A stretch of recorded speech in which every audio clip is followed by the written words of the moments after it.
Prophet Mohammad थे, मोहम्मद जी जो थे, उनकी 25 साल के बाद 24-25 साल में शादी हुई थी। 25 से मतलब 50 इयर्स तक एक ही शादी हुई थी। आपको पता है बात? एक शादी हुई थी जब तक वो ऑलमोस्ट 50 साल के थे, रिपोर्टेडली जो लिखा गया। 50 साल के होने के बाद पता है कितनी शादियां हुई थी? 12 या 13 शादियां हुई थी। 12 या 13 शादियां हुई थी, ठीक है ना? तो मेन विल बी मेन के ब्रांड एम्बेसडर वही थे मेरे ख्याल सबसे पहले। क्योंकि देखिए इस्लाम इतनी तेजी से फिर फैला भी इसलिए, आप बाकी सब भूल जाइए, पीसफुल रिलीजन। आज के इस वक्त और इन हालात में अगर किसी को फेमस होना होता है, किसी की कोई अगर ये इच्छा होती है कि उसका नाम फेमस हो, तो पता है वो क्या करता है?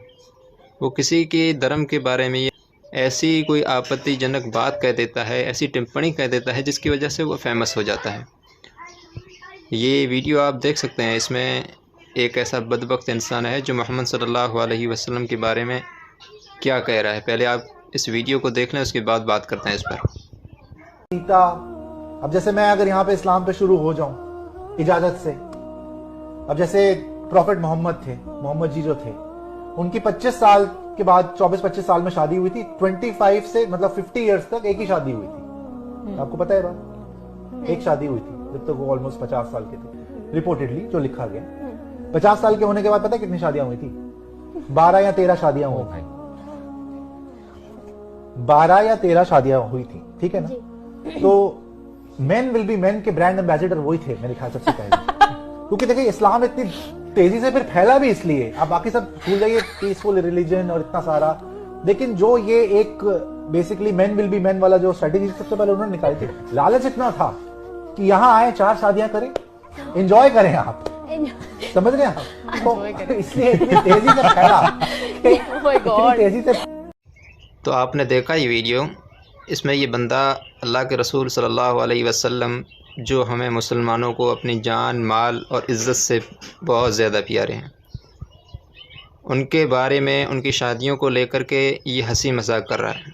और अफसोस ये है कि इसके साथ जो बैठ रहे हैं वो भी इस बात पर हंस रहे हैं। इनका नाम है सुशांत मेहता। ये एक स्पोर्ट जर्नलिस्ट हैं। जब उनको कोई रास्ता नहीं सूझा, बहुत सारी मेहनत कर ली, इनका नाम जब नहीं हुआ तो फिर ये आ गए उसी अपनी असलियत पर। इससे पहले भी बहुत ऐसे से सारे लोग आए हैं जो मोहम्मद सल्लल्लाहु अलैहि वसल्लम के बारे में, इस्लाम के बारे में गलत बयानी की है। उनका नाम बड़ा रोशन हुआ और उसी राह पर ये भी निकल चुका है। हमें ये नहीं पता कि इसका बैकग्राउंड क्या है और किस सिलसिले में ऐसी बातें ये कर रहा है। सबसे पहले तो हमें ये बात जान लेनी चाहिए कि किसी भी धर्म या मज़हब के बारे में हमें तब तक नहीं बोलना चाहिए जब तक उसके बारे में हमें पूरी नॉलेज और मालूमात न हो। अगर आपके पास उसी की मुकम्मल इन्फॉर्मेशन नहीं है तो आपको ऐसी कोई भी बकवास करने का बिल्कुल हक़ नहीं है।